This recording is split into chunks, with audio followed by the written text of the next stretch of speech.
So let's stop by the brushes pack and take a general look at them. Understand how each one works. I think this will make it easier to understand how they work together, to better understand how they work in the next exercises, and to be able to apply them to illustrations and paintings. So I've separated them into groups, and I'm going to talk a little about each group. And then I'm going to demonstrate the effect of each of these brushes. So let's go. Let's start with the first one, of course, light base 01. The idea of this brush here, this brush, is to create a base of color and texture in the painting, painting characters, scenery, objects. So it's a brush that has this aspect of painting more smoother, with fewer stains, a softer texture. I use it a lot for the first color base of my drawings. Here's a duo of brushes. Here's the light base 02. It's similar to the first one, except that it's smudgier. It creates more irregular patches in the painting.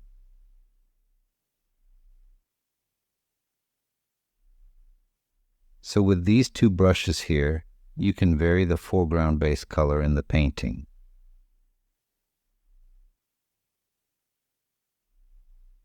In the painting, right? Second here, it stains more. It's more irregular. There's more water in it. The intention is to imitate this effect. Now, the next set here, the next double of brushes is edge loaded. And the idea of this brush here, the effect it has, is to leave the edge of the brush stroke, the stain of the painting you're going to make, more marked on the edge of the shape. So it's as if it accumulates more pigment in this area.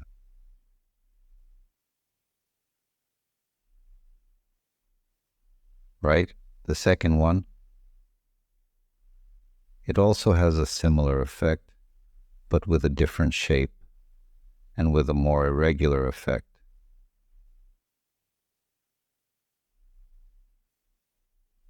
Its texture is also a little more defined, right? A bit more marked. So with these four brushes here, you can create a lot of stains, a lot of style. You can vary a lot between them and create an effect that's closer to what traditional watercolor would be. The next group of brushes are the transparency brushes.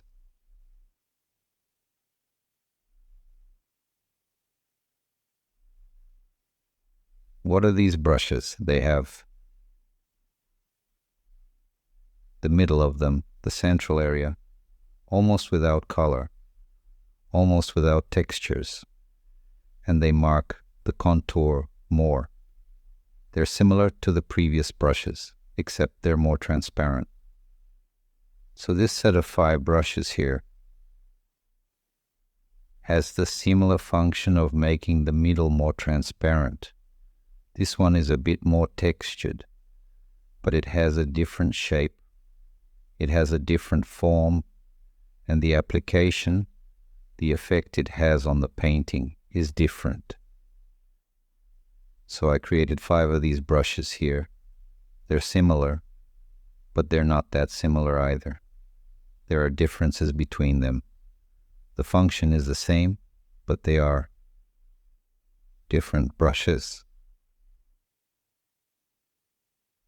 Why did I create 5 of these brushes here with the same function? Because in watercolor, you don't have much repetition. As much as it has a style, it has a pattern of stain, brush stroke, and texture. Each stain in watercolor, each painting is unique. So I created 5 of these brushes here so that we could vary between them and make the painting much more analog, with a much more realistic and natural look, right? So the idea here is to use these brushes to create new stains, new textures on the first layer. So there's this big variation here. You have to keep testing and applying it to the painting, okay? So that we don't use just one brush and it becomes too repetitive and too digital. Because the idea here is that we're simulating traditional watercolor painting.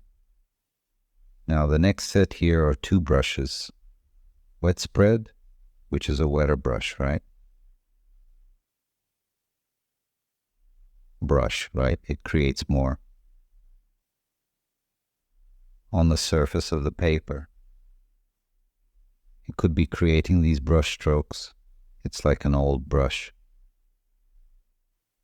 that creates these bristles, right? These little hairs sticking out of the paint. Next to it, there's another brush that's similar to it, except that it's less diffuse, less wet, right? Its effect is more defined. You can get a variety of shapes with it, stains, right?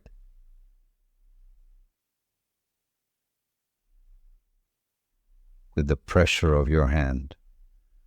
I like to use the two together to create this effect of more diffuse stains with more water.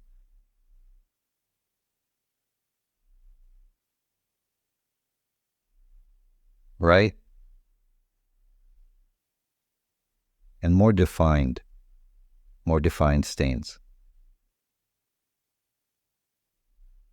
The paper didn't have as much humidity, so the stain was more defined, more drier, right?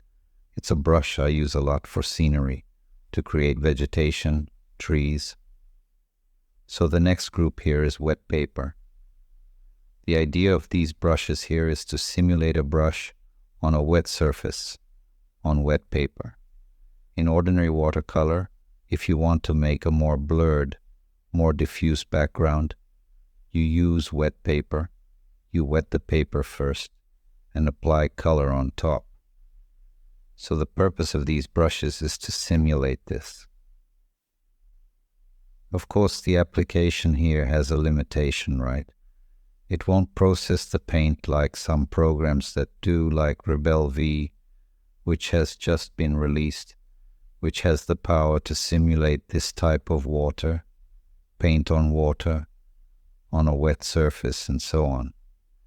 It's a very interesting problem in this sense of digital watercolor.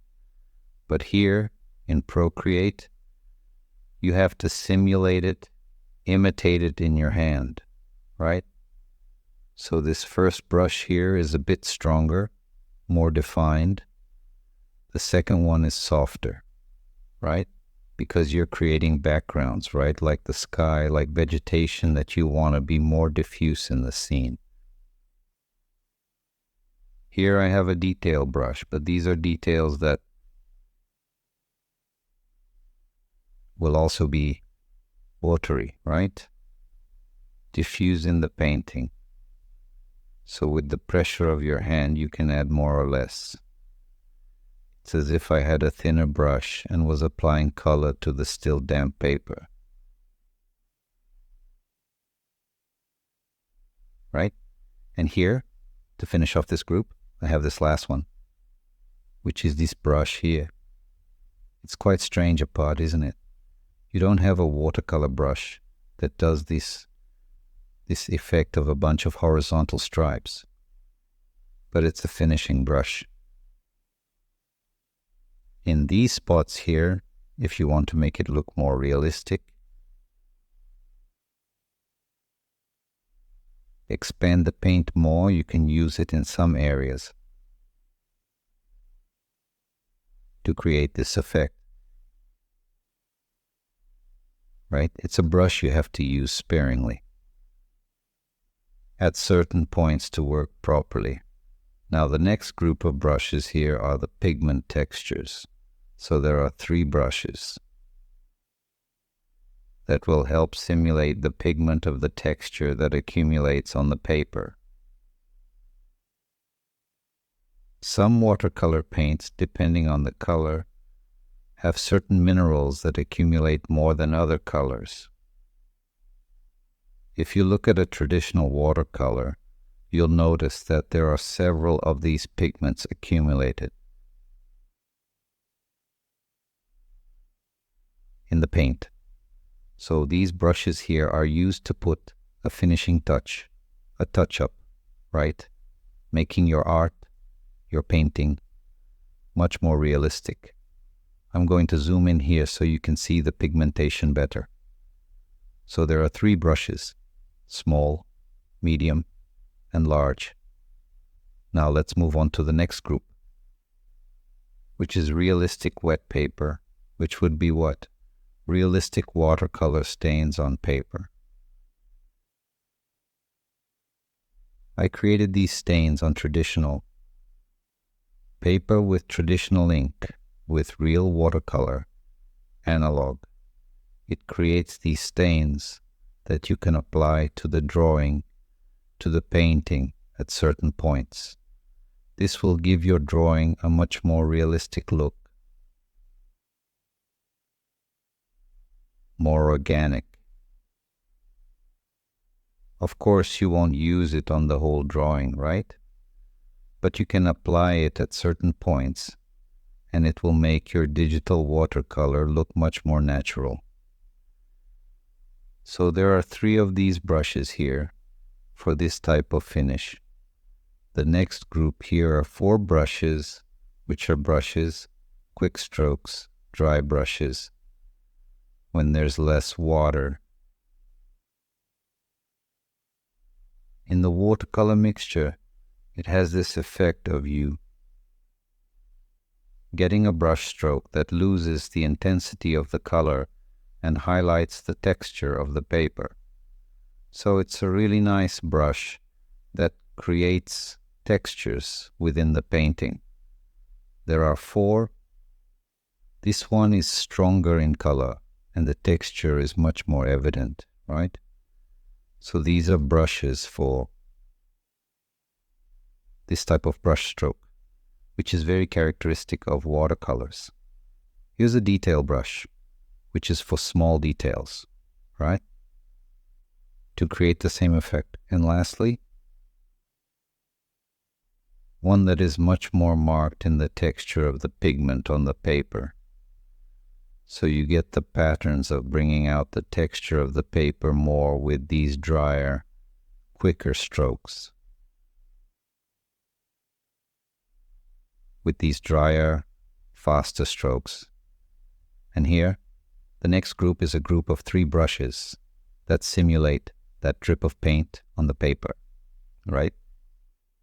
There are 3 brushes with different shapes, with different splatter patterns too, and it's nice to use all 3 together to create a more natural look.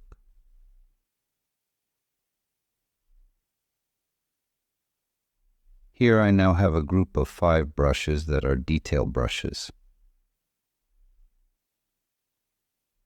You're detailing, creating lines in scenes, in characters, in objects. In short, however you find most interesting, there's this variation repeating here for you to create. A more organic pattern in the painting, and less of a brush stamp, less repetitive. And now we come to the group of rubbers, which is a very important tool for you to achieve the effects in the stains in digital watercolor painting. I'm going to take the first light B0 I brush and create an area here, a stain. I'm going to create 2. I want to demonstrate the effect of the brushes, the erasers. So the first eraser is called an eraser for erasing. Here in digital, you can erase completely, so this eraser here is for you to remove what you no longer want in your painting, in your drawing. So that's what it's for, to completely remove the color, The next brush that simulates an eraser is to simulate a brush. When you apply a damp brush to the paint, which is already dry, and you remove the pigment from that area, but it still retains the texture of the paper and a little bit of pigment. In traditional watercolor, you don't have an eraser or a tool that completely removes the pigment that has already been applied and is dry. If you want to remove it, you remove a quantity of pigment from the paint, but you don't remove all of it, so it keeps some of the paint and texture. The purpose of this eraser is to imitate, to simulate this. Here I'm doing it in a vertical, horizontal line, but you can use it in other ways. It's the same idea of removing the pigmentation from the paper, only it simulates the water invading the pigment, so it creates these little rings here that play with the lighter and darker parts of the painting.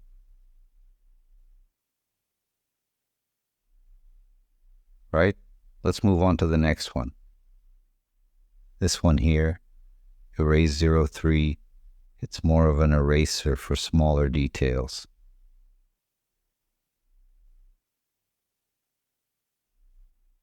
To make smaller details, open up lighter spots with finer lines, but it also expands more as if the water were invading the paint and spreading it a little in the area you're going over. It's used for this and also to create small drops of water that fall. In watercolor, you have a certain amount of time to do this effect of throwing water there, and it will open up these spots. In digital, you do this when you think it's best. There's no waiting time. It's practical. Here we come to the next.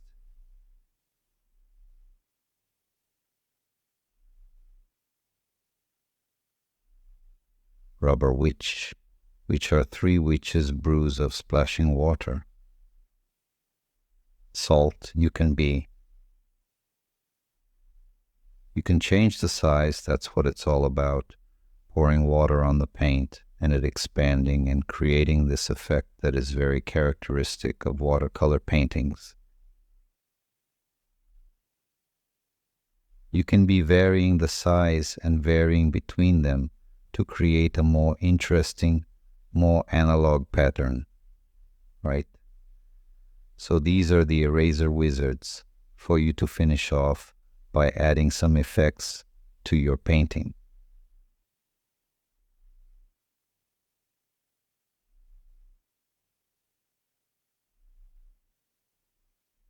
Now let's move on to the smudge tool. There are 3 wizards here who are going to do this effect of making some parts of your stain, your painting, more fluid, wetter, more diffuse. There are 3 wizards. You don't need more than that to achieve this effect and also make some corrections to the painting. So this first one simulates this idea of leaving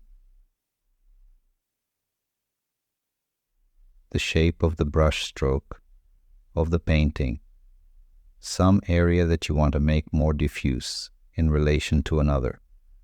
So it's as if you were coming with a clean, wet brush and you were removing it here, softening this shape. The second one is very similar, except that it expands a little more, even softer than the first one. And the secret to making this tool work well is to apply light pressure little by little and not squeeze too hard. You get some really interesting effects here, varying between more defined and more diffuse shapes. And the last one is a bit different. It makes the shape create this the paint will spread out in this more.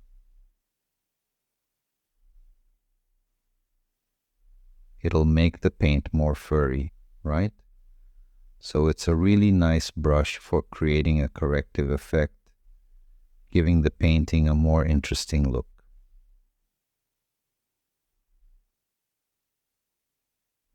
And this brush here, as I said, if you use it too heavily, it will lose its effect. It will become very digital. So it's nice to have patience and care, and to do it carefully and create more interesting effects that are more like traditional watercolors. Right? So these are the brushes. A quick look here so you can understand a bit more about each one. And in practice, I want to talk about them. Go back to applying them to the painting. Explain how they work better. They are separated by proximity here, by style, by application. I've separated them in the way that I found most interesting to do, most practical for me, because here I have the brushes that come here, a detail, and then I can be selecting here. Come straight to these three. Here in the blur tool and in the eraser, I also have this region here of the eraser. So they're all in one folder. And it's much easier for me to do it this way. But if you feel not comfortable like this, you can edit it in a way that makes it easier. If you don't know it yet, you can select the brushes and edit the folder here, putting it where you think it's best. Okay? So that was it. A quick overview here of what brushes are, what each one does.